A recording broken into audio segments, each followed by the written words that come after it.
Good day, ma'am.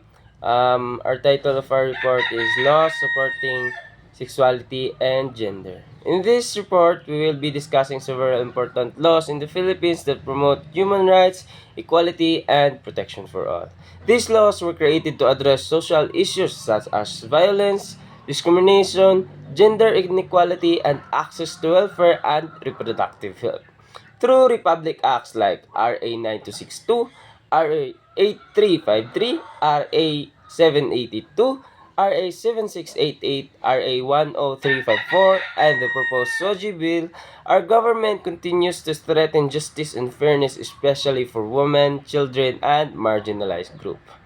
In this report, we will be briefly explaining their main purposes, provisions, and penalties to show how each law helps build a safer and more exclusive society. RA 9262, or also known as Anti-Violence Against Women and Their Children Act of 2004. It is a Philippine law that protects women and their children from all forms of violence and abuse committed by their husband, partner, or any person they have or they had a sexual or dating relationship with. The main goal of RA 9262 is to protect their women and their children from all forms of violence and abuse, promotes their safety, dignity, and human rights, prevent further harm by providing legal remedies such as protection orders, or barangay protection order, temporary or permanent protection order. Forms of violence defined by the law or from the 9262. The RA 9262 recognized four main types of violence: the physical violence, sexual violence, psychological violence, and economic abuse. As for the physical violence, inflicting bodily harm such as hitting, slapping, kicking, or any act that causes physical injury.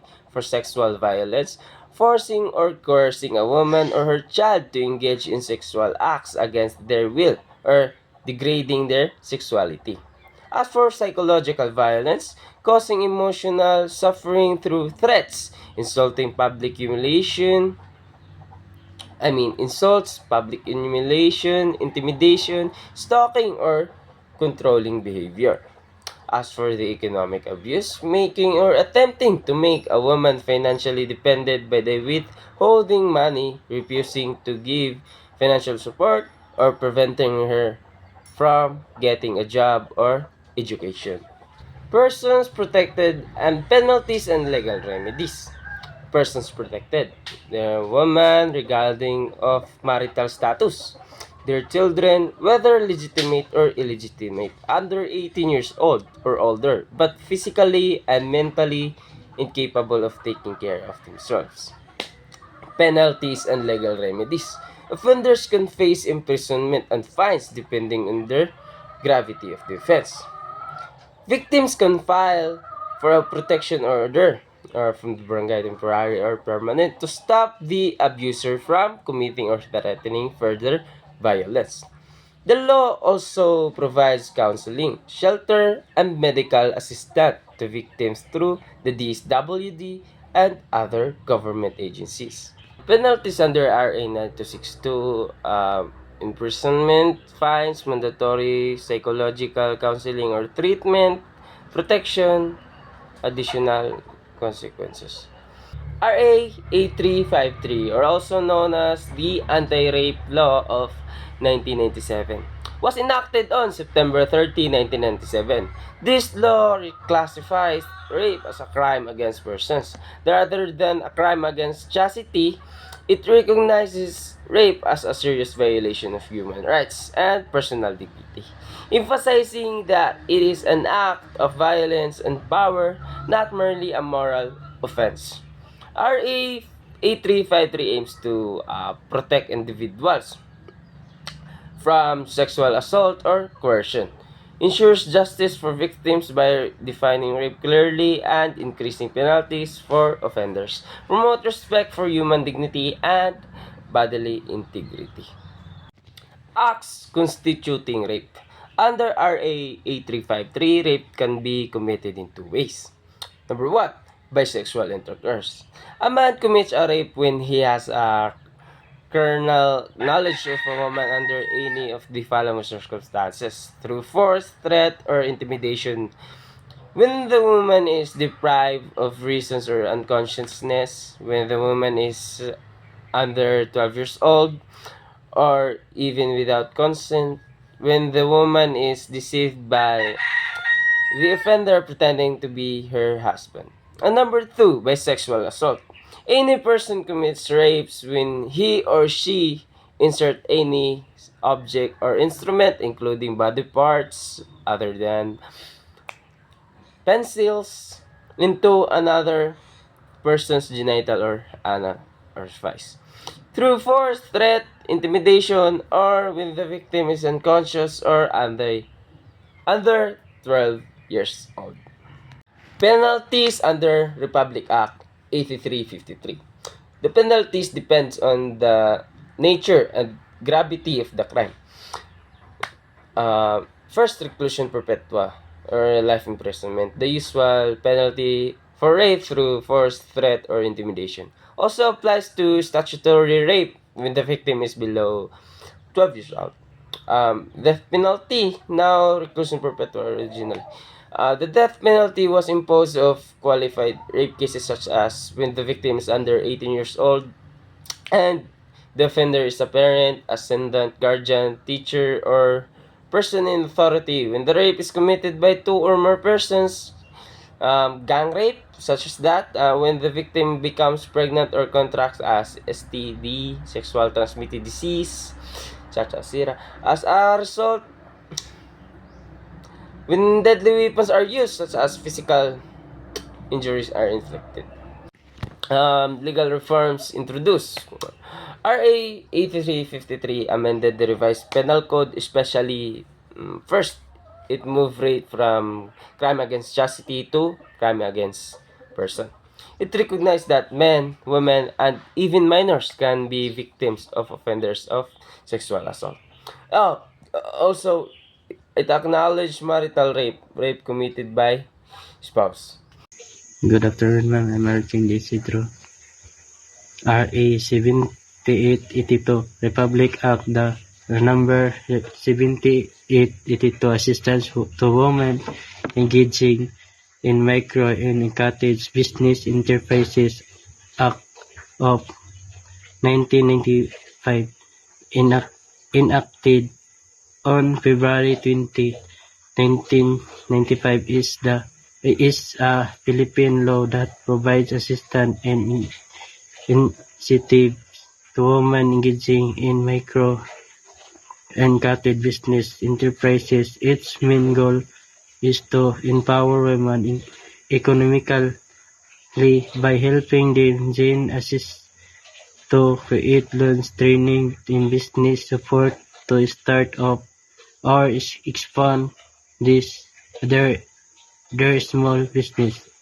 The purpose of RA 7882 is to promote women entrepreneurship and self-reliance, provide financial and technical assistance to women, especially those in rural areas, encourage women's participation in economic development, help reduce poverty by improving livelihood opportunities for women, covered in form of assistance. This law covers women who are starting or managing small or cottage business, women heads or household, single parents or widows who wish to become entrepreneurs, women involved in home-based industries, eh, handicraft, food processing, tailoring, or small-scale trade. RE number 7688, an act giving representation to women in the Social Security approved by March 3, 1994. This law ensured that women are represented into Social Security Commission or SSC, which manages the Social Security System or CCC. The purpose of this Republic Act to give women equal participation in making decisions about social security and benefits, and also to promote gender equality. Key prevention. There must be at least one woman commissioner in this SSC, and she served for 6 years just like other commissioner. Significance of this RE: empower women by giving the and voice in government's decision, and ensure that women needs like mat- maternity benefits and social insurance are recognized and protected. Penalties: officials who fail to follow and law manifest administrative sanction such as suspension or dismissal. Republic Act 10354, also known as the Responsible of Parenthood and Reproductive Health. This law ensures that all Filipino have access in reproductive health service and education. It means people can freely choose how many children to have and when to have them, improving family well-being.